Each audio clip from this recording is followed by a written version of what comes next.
Chennai super Kings ने 63 run से ये मैच जीत लिया है गुजरात टाइटंस को। चेन्नई सुपर किंग्स ने 63 यानी 63 रनों से हरा दिया है।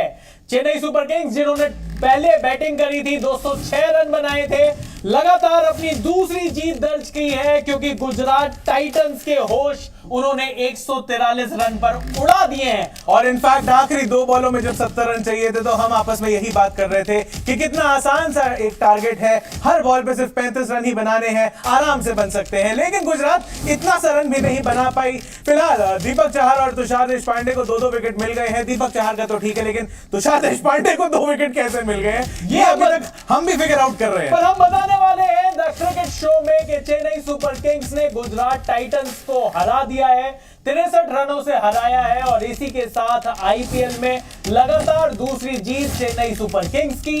गुजरात टाइटंस जो फैंस की वजह से मुंबई इंडियंस वाला मैच जीत गए थे क्योंकि फैंस हार्दिक पांड्या को इतनी बददुआएं दे रहे थे, वहां से गुजरात टाइटंस से भले ही वो मैच निकाला था, लेकिन आज चेन्नई सुपर किंग्स के सामने उनकी बिल्कुल नहीं चली और इसी के साथ 63 रनों से गुजरात टाइटंस ये मैच हार गई है। लेकिन जैन मेरा यहाँ पर एक सवाल है आपसे, हाँ। क्या चेन्नई सुपर किंग्स को अपना नाम चेंज करना पड़ेगा? क्यों? क्योंकि विराट कोहली कह रहे हैं उन्हें किंग नाम से थोड़ी सी एम्बैरेसमेंट होती है। लेकिन महेंद्र सिंह धोनी को कोई एम्बैरेसमेंट नहीं है और महेंद्र सिंह धोनी ने ऋतुराज गायकवाड़ को कप्तानी थमा दी है और इस कप्तानी थमाने के बाद ऐसा लग रहा है कि चेन्नई सुपर किंग्स की जो किस्मत है वो लगातार चमक रही है क्योंकि टूर्नामेंट में उनकी लगातार दूसरी जीत हुई है।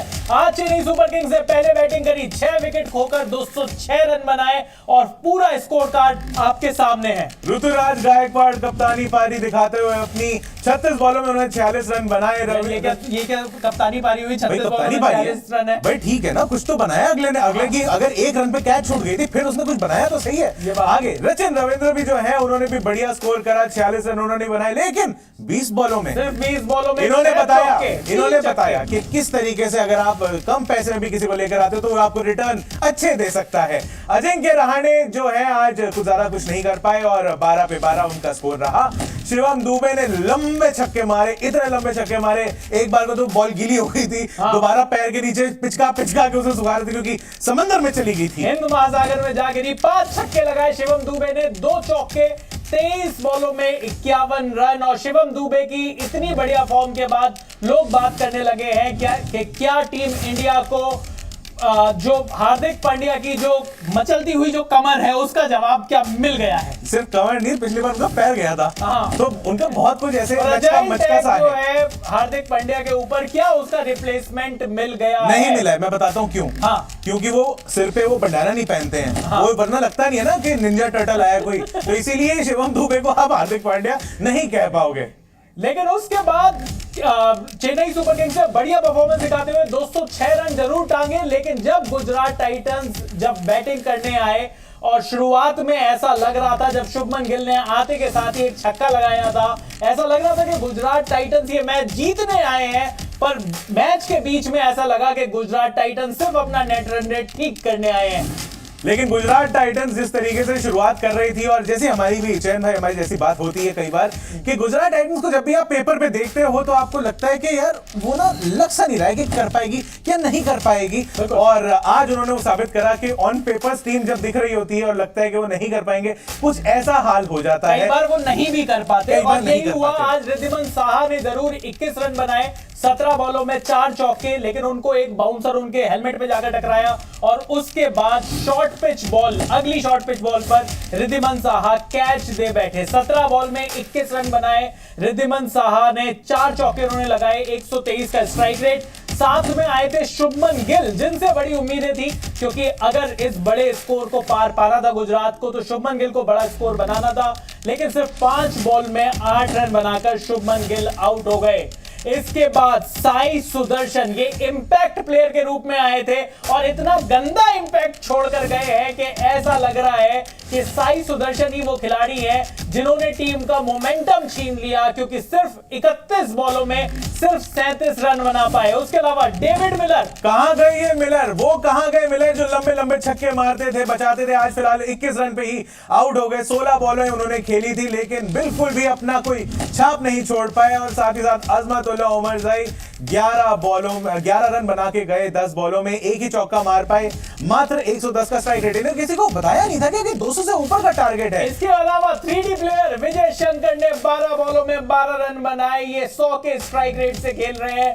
एक छक्का इन्होंने जबरदस्त जरूर लगाया। ऐसा लगा कि भाई ये शायद इंपैक्ट डालेंगे इस मैच में, लेकिन अगर इंपैक्ट प्लेयर ही कोई इंपैक्ट नहीं डाल पा रहा तो विजय शंकर ने कहा मैंने तो फिर भी पूरे मैच में फील्डिंग और बॉलिंग करी। लेकिन वो फिर भी खुश थे। इसे कहते हैं ऑप्टिमिस्टिक होना, क्योंकि उन्होंने कहा 100 का स्ट्राइक रेट है, शतक ना सही लेकिन यही सही। इसके बाद राहुल तेवतिया आए। इनसे उम्मीद थी कि फिर से 5-6 छक्के लगाएंगे लगातार 5-6 बॉलों में, लेकिन 6 छक्के तो पता नहीं 6 रन पे जरूर आउट हो गए। और वो भी 60 से भी नीचे का इनका स्ट्राइक रेट रहा। 54.54 ही रहा। 11 बॉले। यार इतना गंदा कब से करने लग गए ये तेवतिया जो है। इनसे तो मतलब उम्मीदें ज्यादा रहती हैं। उम्मीदें ज्यादा थी और ऐसा लगा कि गुजरात टाइटंस ने बीच मैच में ही ये मान लिया था कि वो ये मैच नहीं जीत पाएंगे। और कहीं ना कहीं क्रेडिट देना पड़ेगा चेन्नई सुपर किंग्स की बॉलिंग को भी, क्योंकि चेन्नई सुपर किंग्स के जो बॉलर्स थे उन्होंने लगातार दबाव बनाए रखा। चाहे वो दीपक चाहर हो जिन्होंने 4 ओवर में 28 रन देके शुरुआत के 2 विकेट लिए, या फिर जितने भी बॉलिंग चेंजेस थे। अभिषेक ऐसा लग रहा था डैरिल मिचेल कहां से आए, मैं तो ये सोच रहा था, क्योंकि जब आपके जहां से भी आए महेंद्र सिंह धोनी ने भाई साहब तीसरी स्लिप में पकड़कर कैच ले लिया। यार पूरा एनालिसिस हो गया 0.6 सेकंड के अंदर। पूरा 2.25 मीटर का फासला जो था मतलब ये उन्होंने कवर कर लिया। 42 साल का आदमी 42 मीटर तक दूर कूद जा रहा है यार। Sir 42 is the new 22 sir. Yes, लेकिन जिस तरीके से चेन्नई सुपर किंग्स ने एक तरीके से ब्रेक लगाया गुजरात टाइटंस पर, ऐसा लगा कि गुजरात टाइटंस ने बहुत पहले हार मान ली। और लगभग जब 13-14 ओवर ही हुए थे तब से ही, क्योंकि जो आस्किंग रेट था वो काफी बढ़ रहा था, उसके बावजूद भी जो उनके प्लेयर्स थे वो इक्का दुक्का रन ही बना रहे थे। हाँ। और मुझे लगता है कि वहीं पर शायद एक कमी रही, क्योंकि आपके पास जब राहुल तेवतिया और राशिद खान जैसे हिटर्स आपके पास मौजूद हैं, उनको आपने वो मौका नहीं दिया।